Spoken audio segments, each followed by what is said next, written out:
guys, and welcome to Wee Flick Fishing. We're up in the mid-north coast of New South Wales today, and we're here with Brian Bochow, founder of BJ Custom Baits. Now, we don't really touch spinner baits, but we thought this year we're going to come up here, have a crack on the bass, and we'll put on to this man. Now, Brian, I took the liberty of going down to the tackle store and buying another bait. Yeah, mate, inferior spinner bait.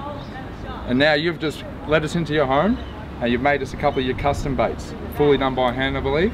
Yes, mate, fully handcrafted here in the town of Wingham in New South Wales, and we're right in the heart of bass here. It's Manning River, home of big bass, and I personally handcraft all these spinner baits for the big bass that inhabit this waterway. And that's exactly why we're up here. Now, is there any differences in these two lures that you can show us? Well, there's a number of significant differences. For a start, as you see, this is a comparative common design with a common skirt. The only change is the wire. The gentleman who actually produces this spinnerbait uses a titanium type wire. I actually use stainless spring wire. Okay. There's a lot of arguments in the course of using the various types of wire. Of course, you've got arguments for and against. Yep. Titanium I don't think is strong enough. I think it bends too much, and for me it doesn't put out the right vibration that I'm looking for in the water. Also, I see with this spinnerbait that it's made in more of a standard way, in the respect that the actual spinning arm is long, and so therefore that projects that blade way past hook.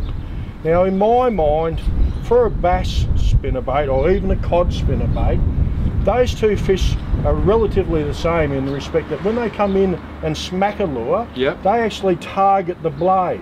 Okay. Now, quite a lot you'll feel as you pull that spinnerbait through the water, a little bump or a little bite, and a lot of the time it's the fish targeting the blade itself. Yeah. Now, sometimes you'll even feel the spinnerbait stall in the water. Okay. A lot of the time you think to yourself, oh, how didn't hook up?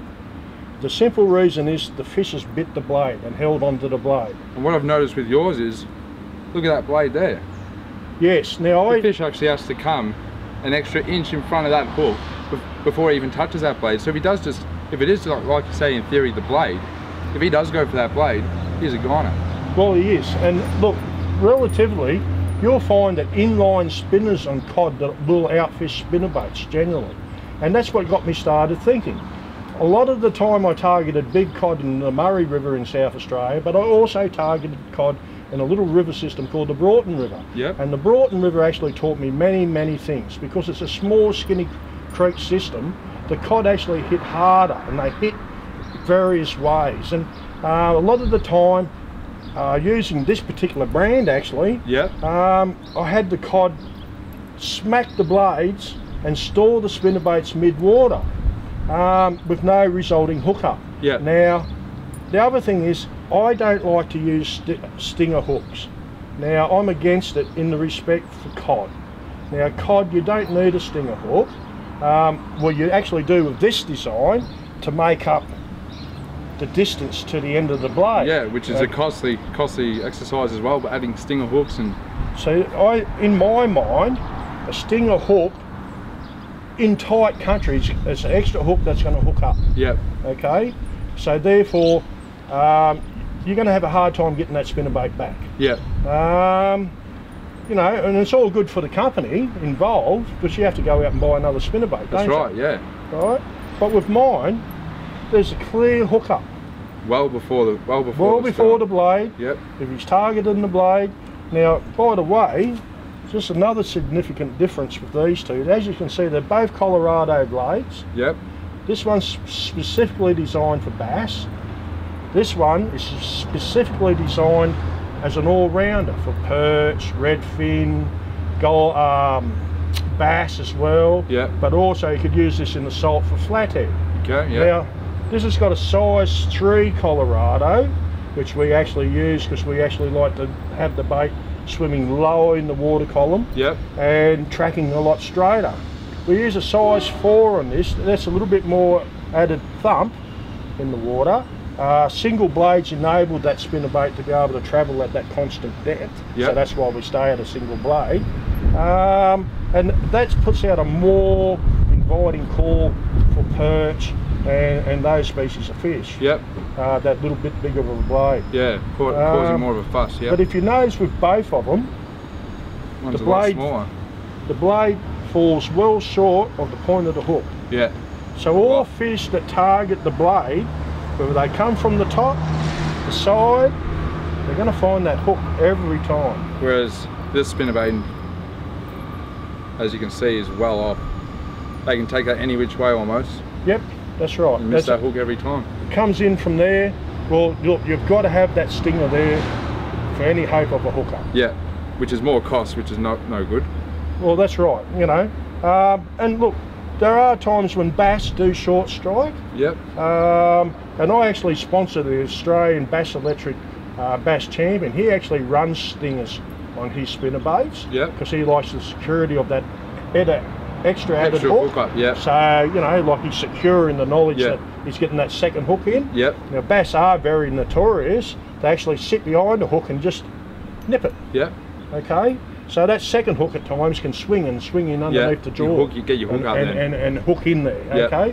But with cod, it's not a necessary thing, because cod, when they come in, and yellow belly, which is a cod species, by the way, they come in the same way. They inhale, suck, so they're sucking the main hook all the way in. All the way in.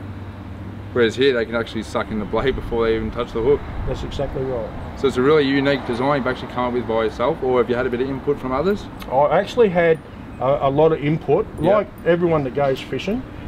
None of us know the answers. Yeah, that's right. You know, if we're all born with the answers, well, mate, I'd be a living, walking legend.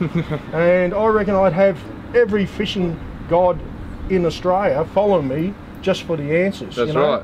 But I've got no answers. No one does, that's right. And that's the only answers I've got is through experience. Yeah. And countless hours catching cod, catching bass, catching redfin on spinnerbaits. It's just taught me through a process of time. And it's like anything, when you develop something, you always want to develop better. Yeah, perfect it, new ways, new designs. So I'm always listening to people that's buying my spinnerbaits. I'm always asking for feedback. Is there any way I can improve it? Yep. And there's countless ways I can still improve this spinnerbait. Yep. But as my packaging says, all these spinnerbaits are built tough. That's right. They look it too. Thanks very much. You're welcome.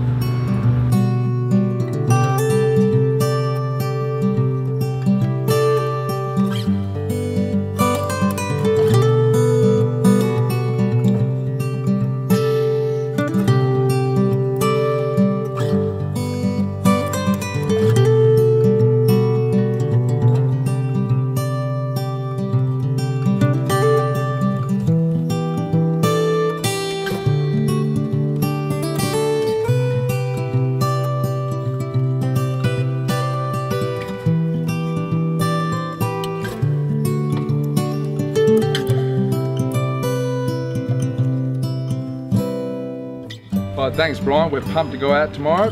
BJ Custom Baits is the name. Ask for them at your local tackle store. Thanks for watching We Flick Fishing. Thank you, and buy a premium spinnerbait. Buy one of these. My phone number is on the bottom. And a poem. And a poem.